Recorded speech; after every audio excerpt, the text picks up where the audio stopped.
ask you though, because you have a book, and I think the title is very great, especially in this day and age where no one can even define what a woman is anymore. But your title is I Am a Woman, Taking Back Our Name. Can you explain for us what that's all about?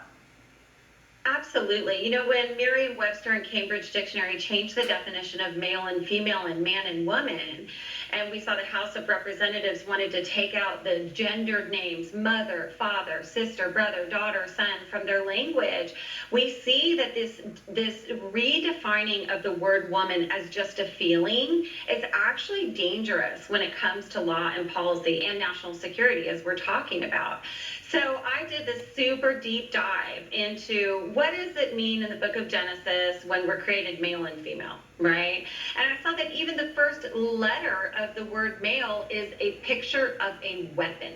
He is the weapon of the human family.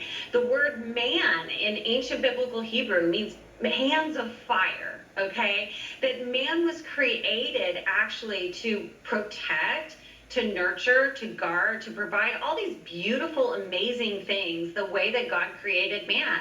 And he created woman to be a stabilizer, to be a life giver, to further the generations, to be the guardian shepherd, really, of the home and of the family. And I think for our culture right now, we have to go back to the beginning. We have to remember the way that we were created. It's kind of funny seeing the rainbow everywhere.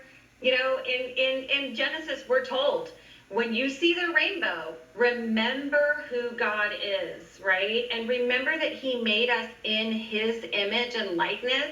It doesn't mean one superior or inferior. That was one of the problems with the feminist movement. They thought they were going to thrive by making themselves superior to men, or we're just the same as men. The truth is, it's beautiful and amazing that we are not the same as men. We all can appreciate men for the way that they're created, and we can also understand who we are. So I think this has to do with the identity crisis.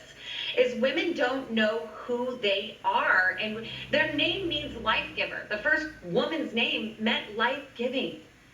Okay, so we have to be able to define these words for the next generation. Otherwise, the dictionary, which is now lying to them, is going to tell them that womanhood is a feeling. And it's not. We're life givers, body, soul, and spirit. That is who we are. And it's valuable. So that's another reason why we don't just march all our young girls off to war, because we're not created for that. And that's okay to be honest about it. The feminist movement doesn't want to be honest about it, but we're going to be.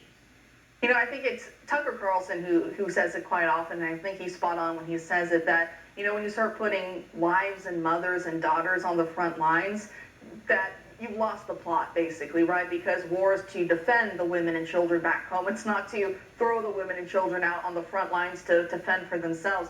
And so, like you're saying, so many of our social pathologies that we see right now, from the pride movement, you know, trying to distort the rainbow symbol that God gave to us in the Bible, and so much more, that so many of these pathologies go back to, we don't even understand our complementary natures. We don't understand ourselves as men anymore, as women anymore, and how we're supposed to interact with each other, build lives together with each other, how that's supposed to be a reflection of God and his creation from the beginning. So in so many ways, we got to go back to basics, and then maybe we'll start to understand basic things once again, like, what is a woman anyways? Jennifer, I really appreciate you dropping by tonight. Thanks for being here.